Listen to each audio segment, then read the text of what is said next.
There is no one way of dealing with people, and I think that's the best advice that I can impart upon anybody who's reading all the books or taking the classes that have all these dogmatic views of what a director is supposed to be like, or what a director is supposed to say, or how a director is supposed to act. It's BS. I think the one piece of advice, more than anything else, is to be realistic. Listen to the people around you. Let them tell you what you can and what you can't do. I would say get your business affairs organized and treat what you're doing in the film business, as much as you love it, treat it as a business, because it is in fact a business, even though it may in fact be something that you do love to do.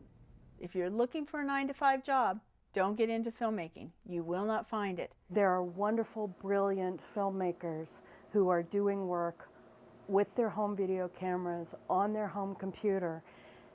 But the key is, what is the story you're telling? What's the story, and why would the audience be interested? And how do you keep them involved?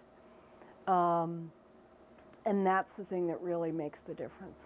It's not about the tools you use. It's not about who's on your team. It's the story you're telling. Find somebody you trust and get some feedback about what's going on, because, yeah, I mean, I do get knocked off my instincts fairly frequently, and sometimes it's because somebody's really doing something new and creative that hasn't been done before, and that's great. And I've seen it. I've stood corrected. I've gone, wow, that is nothing I would have thought of, and it's really cool.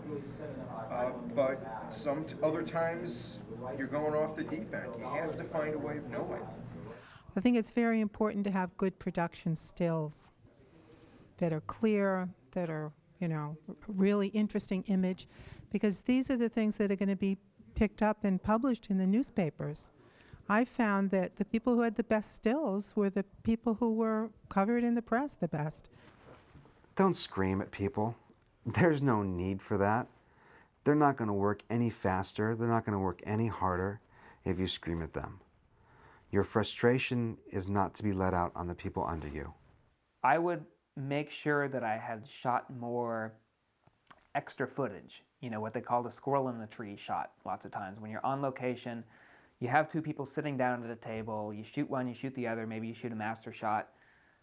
Shoot other stuff that's in the vicinity, just little cutaways to clouds, or to a close-up of someone's hands, or a close-up of someone's eyes, or whatever. It's good just to have that extra stuff, even though you didn't plan for it necessarily. Just when you get into the editing room, you have more stuff to work with. The one thing is to be able to listen and take input and keep yourself open to new ideas.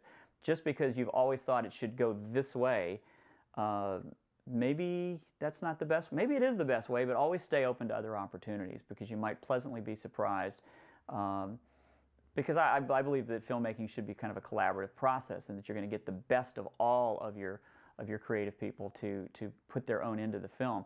The director provides that creative vision, however. We all fall under the umbrella of what that vision should be, but within that vision, to allow enough room for your creative people, your composers and so forth, to do their thing and to stay open. I would look into your soul and find out who you are, who your core values are, what you believe in, what you care about, where your passions are. And what you are most passionate about, that is what I would try to make your film about. And most of all, love what you do.